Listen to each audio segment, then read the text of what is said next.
सोलापूरच्या सहाय्यक कामगार आयुक्त कार्यालय बनला भ्रष्टाचाराचा अड्डा। बांधकाम कामगारांच्या नोंदीत झाली आहे मोठी गडबड। आरटीआय कार्यकर्ते गणेश बोड्डू यांनी काढला भ्रष्टाचार बाहेर। गोरगरीब वंचित कष्टकरी कामगारांच्या योजनेवर सोलापुरात कोण मारतोय डल्ला। तत्कालीन सहाय्यक कामगार आयुक्तांसह 8 जणांची चौकशी करण्याचे न्यायालयाने दिलेत आदेश। नेमकी भानगड आहे तरी काय, पाहुयात लोकप्रधान न्यूज चॅनलच्या विशेष मुलाखतीमधून। नमस्कार, मी गणेश ज्ञानोबा बोड्डू, सहाय्यक कामगार आयुक्त कार्यालय धमानीनगर सोलापूर या कार्यालयातील भ्रष्टाचाराबाबत माहिती देत आहे। सहाय्यक महाराष्ट्र इमारत व इतर बांधकाम कामगार कल्याणकारी मंडळ यांच्या वतीने कामगारांसाठी विविध आर्थिक लाभाच्या योजना आहेत। सदर योजना सहाय्यक कामगार आयुक्त कार्यालय धमानीनगर या कार्यालयामार्फत होत असते। मी बांधकाम कामगार व इतर मागासवर्गीय सहकारी गृहनिर्माण संस्थेचे चेअरमन आहे। माझ्या गृहनिर्माण संस्थेतील सभासदांना घर बांधण्यासाठी अनुदान मिळावे याबाबत अधिक माहितीसाठी सहाय्यक कामगार आयुक्त कार्यालयात गेलो असता तेथे भ्रष्टाचाराचे विविध प्रकार पाहावयास मिळाले। 1.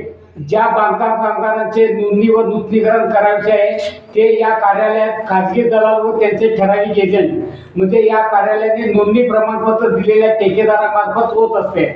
जे ठेकेदार बांधकाम कामगारांचे नोंदणी व नूतनीकरणासाठी पैसे देतात त्याच कामगारांचे त्यांनी नोंदणी व नूतनीकरण इतर आर्थिक लाभ देतात। तसेच जे बांधकाम कामगार किंवा जे ठेकेदार संबंधित सहाय्यक कामगार आयुक्त कार्यालयातील संबंधित अधिकाऱ्यांना पैसे देत नाही त्यांनी त्यांचे नोंदणीकरण अपूर्ण देणे, नोंदणी क्रमांक अपूर्ण देणे, दिनांक न देणे, एकच नंबर दोघांना देणे असे विविध प्रकारचे भ्रष्टाचार करतात। तसेच ज्या बांधकाम कामगारांनी पैसे दिलेले आहेत ते एका साध्या कागदावर त्यांनी पैसे मिळाले म्हणून लिहून दिलेले आहे।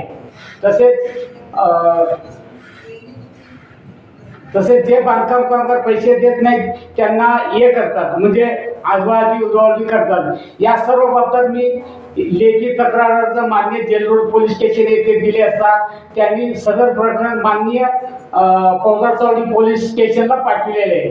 तेथे त्यांनी चौकशी केली नाही म्हणून मी नाईलाजास्तव बांधकाम कामगारांना न्याय मिळावा या उद्देशाने माननीय मेहरबान कोर्टात क्रिमिनल RCC क्रमांक 323 प्रमाणे दावा दाखल केला होता। सदर दावात माननीय श्री वराडे साहेबांनी सदर बांधकाम कामगार आणि अधिकारी म्हणजे एक निलेश एलगुंडे, कीर्ती देऊळकर, रंजना त्र्यंबक बांबळे आणि अशोक मरिबा कांबळे, संतोष सिंग ज्ञानोबा सिंग राजपूत, पुष्पांजली दुर्राव असे अनेक भ्रष्टाचारी कर्मचाऱ्यांच्या विरुद्ध माननीय वराडे साहेबांनी चौकशी करण्याचे आदेश पौदारचौडी पोलीस स्टेशनला दिलेले आहे। काय वाटतं नेमकं यात काय झालं? आता याच्यात चौकशी होईल आणि चौकशी मी पुराव्यासह दाखल केलेले आहे। चौकशी त्याच्यावर गुन्हे दाखल होईल आणि त्यांना निलंबित करावं असं माझी मागणी आहे। जेल रोड पोलिसांनी तपास केला नाही असं वाटतं तुम्हाला? केला नाही, कारण त्यांनी असं म्हटलं की ते आमच्या हद्दीत येत नाही, पूर्वी ऑफिस या हद्दीत होतं, आता ते पौदारचौडी पोलीस स्टेशन हद्दीत गेलं म्हणून त्यांनी माझं केस तिकडे वर्ग केले म्हणून पौदारचौडीने त्याप्रमाणे कारवाई केली नाही, मला फिरवून घेतले, चौकशीच केली नाही म्हणून मी न्यायालयात गेलो। न्यायालयाने काय आदेश दिलाय? न्यायालयात माननीय वराडे साहेबांनी मी दाखल केलेल्या तक्रार अर्जातील नमूद मुद्द्याप्रमाणे व दिलेल्या कागदपत्राप्रमाणे चौकशी करून अहवाल सादर करण्याचे आदेश पौदारचौडी पोलीस स्टेशनला दिलेले आहे। किती दिवसात चौकशी करा असं काय म्हणले? असं तसं काय 1-2 महिन्यात होऊन जाईल चौकशी। तुम्ही काय काय म्हणजे भानगडी काढणार त्या तिथं इतके भ्रष्ट कामकाज आहे ना, तिथं एक खाजगी दलाल व एजंटाची एक टोळी आहे। त्या टोळी मार्फत ते एजंट आणि दलाल यांच्या संगनमताने काम करत आहे। जे दलाल किंवा ठेकेदार यांनी संबंधित दुकाने निरीक्षक यांना पैसे दिले तरच त्यांची नोंदणीवर नोंदणी करून देतात, नाहीतर ठेकेदाराचं प्रमाणपत्र नवीन लावा, ठेकेदार बदला असं म्हणतात. ठेकेदाराचं लायसन द्यायचं काम याच कार्यालयाने केलेले असते. नाहीतर ठेकेदाराचं लायसन अस्पष्ट आहे, दिसत नाही, नूतनीकरण केलेले नाही असं सांगतात. पण इथं असे अनेक ठेकेदारांचे त्यांनी आतापर्यंत 2-2, 3-3 वर्ष झाले नूतनीकरण केलेले नाही. त्याबाबत मी चौकशीत कारवाई करायचे आदेश दिले तर त्या ठेकेदारांना बोलून घेतात, तातूर लिहून घेतात आणि 10-20 हजार रुपये घेऊन त्यांना सोडून देतात. कारवाई काही करत नाही.